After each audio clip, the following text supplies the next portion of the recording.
Hi, I'm Ava Armbruster, and this is my virtual field trip final project for marine biology.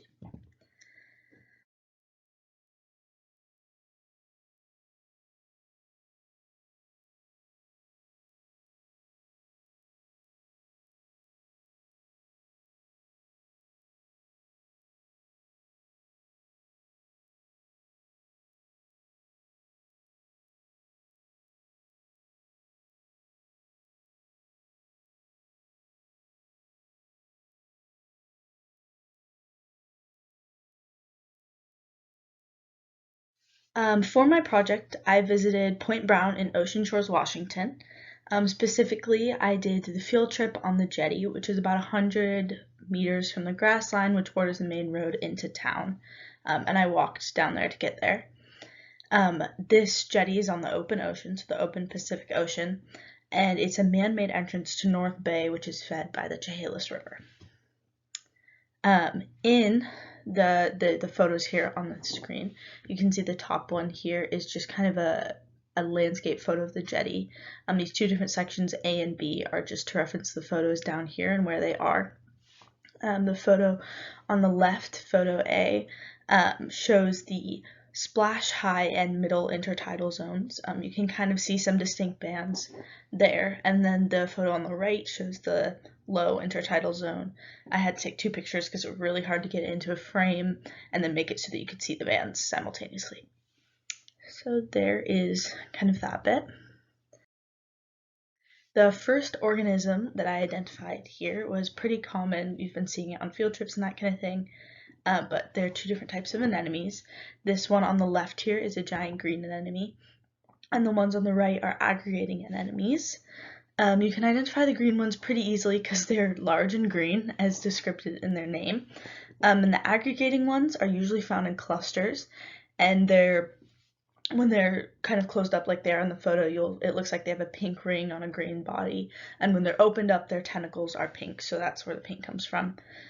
And I found both these species in the middle and low intertidal zones.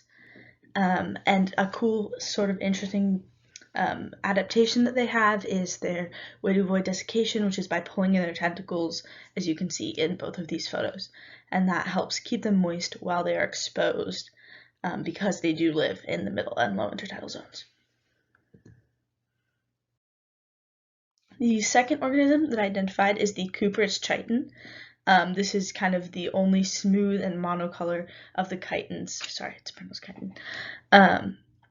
And so pretty easy to identify, especially since I carried around the Beachcomber's Guide with me just so I could identify them on site if I didn't know what they were. Usually you find these chitons in like crevices on rocks, usually in shaded areas so they're protected from the sun, and they like to be kind of anywhere from high to low intertidal zones. They do like to be in the water and remain wet, but you do find them kind of like anywhere in that area. An interesting fact about them is kind of their dorsal plates, which is unique to chitons. They're used for protection, and they can use their foot to like suction them to the rock, so it's really hard for predators to grab and eat them.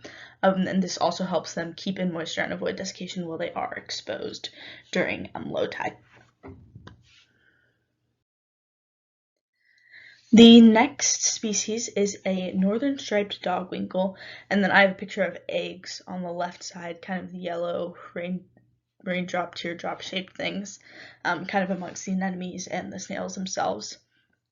I found these mostly in the middle intertidal zone, and they're really distinctive here on this middle one. You can kind of see the stripes, so that helps you identify them. Here are the eggs too. And I knew the eggs from, we had a field trip where we were talking about them, so it was kind of cool for me to be able to see them and then identify them on my own, having like been told what they were and that kind of thing, so that was kind of cool. Next, mask limpet. These I found pretty much exclusively in the splash zone. There were some in the high intertidal zone, but they travel down obviously, but this was mostly where I found them. They're pretty much the most common and kind of cement colored limpet that you see around here. But I just find their shell shape super cool and interesting as compared to the normal clam type shells that we see. And then on this one over here, it was kind of cool that you could see the path that the limpet had taken. So yeah. The next species, there are actually two of them that I found. The picture on the right is only of one of the species, but two different species of mussels. The California mussel, which is the one in the pictures, smaller black mussels found in clusters, and the other one is the Pacific blue mussel, which is kind of, the classic one that you see around the Pacific Northwest, kind of got that blue hue to it, especially towards where the shells meet. And then when you, if it's broken open, you can see kind of lighter bluish purple on the inside. They're very pretty. They're found kind of everywhere in the high to low intertidal zone. And then kind of cool over here on this picture, you can see the band in which they have kind of congregated. And this is kind of an interesting thing that's due to the fact this part is the high intertidal zone. And they're able to do this because their starfish predators rarely venture that high, so they can kind of be in a dense population in that area, whereas everywhere else they're not so dense because they do have more natural predators in that area. Okay.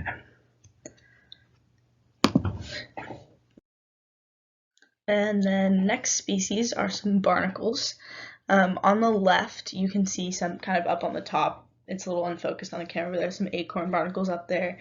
But then specifically on the crab, top of the crab, there are some shell barnacles, which are specific to just being on some animal, on some shell. So sometimes turtle shells, commonly crab shells, that kind of thing. And then on the right, there are thatch barnacles, which are kind of your classic large barnacles. We have a lot of them here in the Pacific Northwest. And both these species I found a lot of in the middle to high intertidal zones. Yeah. And then another species of barnacle that I found that at first I was kind of like, is this a tube worm? Is it maybe a type of mussel? It's called a goose barnacle. And I found most of these ones in middle to low intertidal zones, and I think that's probably because you can see in this photo over here they kind of have this tube-like softer structure at the bottom, so without kind of that hard carbonate secretion, harder for them to hold water in. And so interesting fact about these ones, they're kind of a delicacy in some countries in Europe, and they're boiled and eaten by squeezing the barnacle out of the tube thing. But I thought that was super interesting, and they're kind of pretty barnacles. But yeah, I didn't know that they were barnacles before, so that was kind of cool. Next couple of species are some crabs. The one on the left is, I think it's a striped shore crab. I was having a little trouble identifying it because of the barnacles on the shell, make it a little hard. But from all the species that I found, that matched most with the patterns on its claws and then the white tip. And then the one on the right I identified as a shore crab of the red variety. But I found quite a few of these crabs and had a little bit of a hard time photographing them because they also move very fast and scuttle out of the way. But they were mostly in the splash to middle intertidal zones, kind of tucked into rocks, some in tide pools, that kind of thing. The ones in the splash zones, this was interesting. When I was walking up on top of the jetty, the ones in the splash zones would, they're scurrying on rocks, and they would hold on the rock until I got, within 5 feet of them, and then they just let go and, slide down into the cracks, and it made, this scraping noise. And at first I was kind of like, what are they doing? But then I was like, oh, that must be how they avoid getting eaten by the resident seagulls.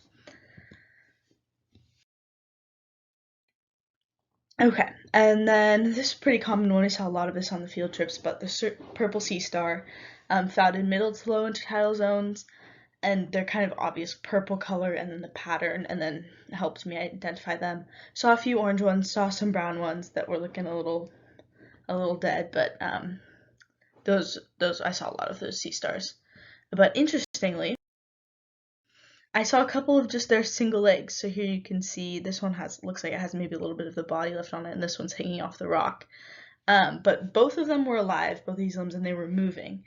So I just thought it was really cool to kind of see that regeneration action, because we talked about it a bit and read some of the PDF attachments on it, but I thought that was really cool. Okay, and then this we haven't seen on a field trip yet. I think we talked about them a little bit though. A sand dollar, Pacific sand dollar. This one's obviously dead because it was kind of hard to go out into the below ocean and find some, but the picture doesn't really show. This one had kind of a slight purple tint, so I think it maybe had died recently. But I had found it on the sand pretty high up on the beach near the grass line, so it obviously was no longer living. And it's kind of obvious what a sand dollar is, so its pattern and shape were the things that helped me identify it, but I think most people probably know what a sand dollar is. But yeah, this was one of the only ones that I was able to find whole. They're usually broken when they're on the beach because they've been eaten by a seagull or stepped on. So it was really kind of cool to find this one.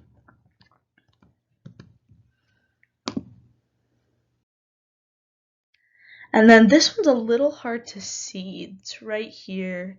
Tide pool, there. It's a tide pool sculpin. It took me a little while to photograph these guys because they're also very quick and they hide as soon as they see you, pretty much. But I found quite a few of them in tide pools in the low intertidal zone. They're super camouflaged, as you can see. They look like pretty much exactly like the sand, which is awesome. But yeah, that's kind of, saw quite a bit of those. And usually when you see something darting in the water, it's one of these guys. But they're little tiny. They're like maybe an inch long, and they're very fast.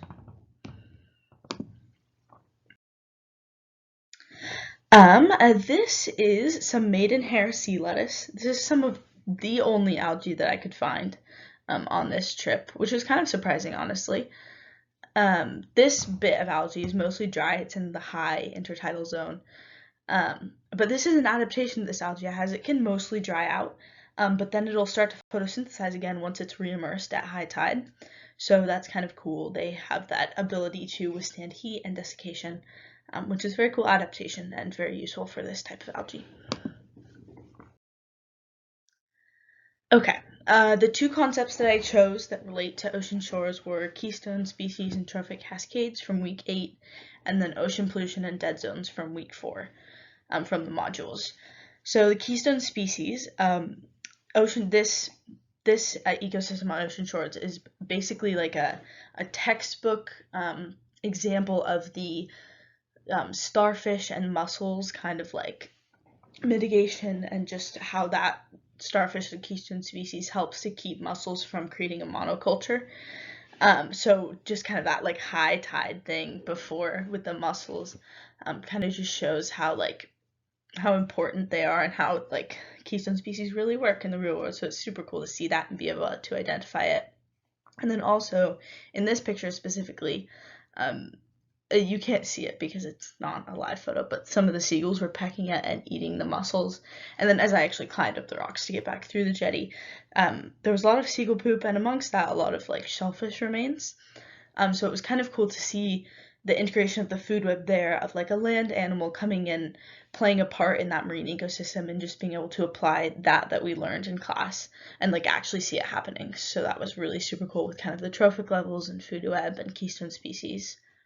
And then in terms of the ocean pollution, Ocean Shores is kind of a tourist town, like it gets a lot of tourist activity during the summer. And then also North Bay is like, there's a lot of fishing that goes on there and like shellfish farming and that kind of thing. So a lot of these ecosystems do get a lot of human interaction.